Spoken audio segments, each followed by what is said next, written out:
दूसरा अध्याय। देवराज को शिवलोक की प्राप्ति, चंचला का संसार से वैराग्य। श्री शौनक जी ने कहा, आप धन्य हैं सूत जी, आप परमार्थ तत्व के ज्ञाता हैं। आपने हम पर कृपा करके हमें यह अद्भुत और दिव्य कथा सुनाई है। भूतल पर इस कथा के समान कल्याण का और कोई साधन नहीं है। आपकी कृपा से यह बात हमने समझ ली है। सूत जी, इस कथा के द्वारा कौन से पापी शुद्ध होते हैं, उन्हें कृपापूर्वक बताकर इस जगत को कृतार्थ कीजिए।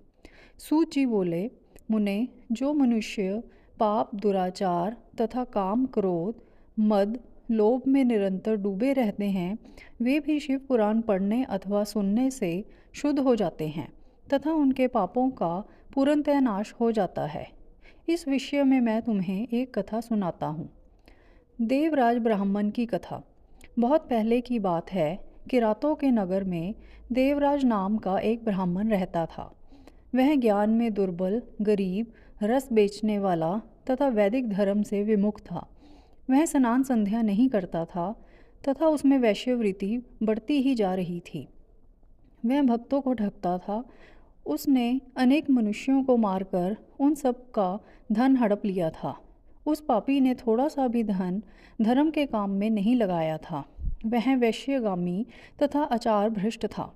एक दिन वह घूमता हुआ दैव योग से प्रतिष्ठानपुर जा पहुंचा।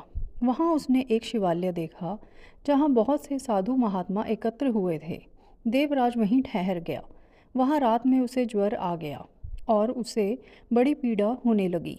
वहीं पर एक ब्राह्मण देवता शिव पुराण की कथा सुना रहे थे। ज्वर में पड़ा देवराज भी ब्राह्मण के मुख से शिव कथा को निरंतर सुनता रहता था। एक मास बाद देवराज ज्वर से पीड़ित अवस्था में चल बसा। यमराज के दूत उसे बांधकर यमपुरी ले गए।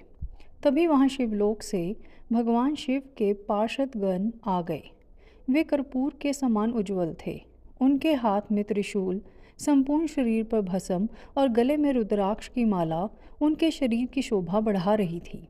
उन्होंने यमराज के दूतों को मार पीट कर देवराज को यमदूतों के चंगल से छुड़ा लिया और वे उसे अपने अद्भुत विमान में बिठाकर जब कैलाश पर्वत पर ले जाने लगे तो यमपुरी में कोलाहल मच गया, जिसे सुनकर यमराज अपने भवन से बाहर आए।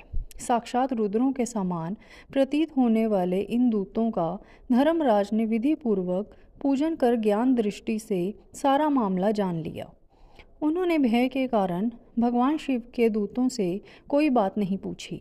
तत्पश्चात शिवदूत देवराज को लेकर कैलाश चले गए और वहां पहुंचकर उन्होंने ब्राह्मण को करुणावतार भगवान शिव के हाथों में सौंप दिया। शौनक जी ने कहा, महाभाग सूत जी, आप सर्वज्ञ हैं। आपके कृपा प्रसाद से मैं कृतार्थ हुआ। इस इतिहास को सुनकर मेरा मन आनंदित हो गया है। अतः भगवान शिव में प्रेम बढ़ाने वाली दूसरी कथा भी कहिए।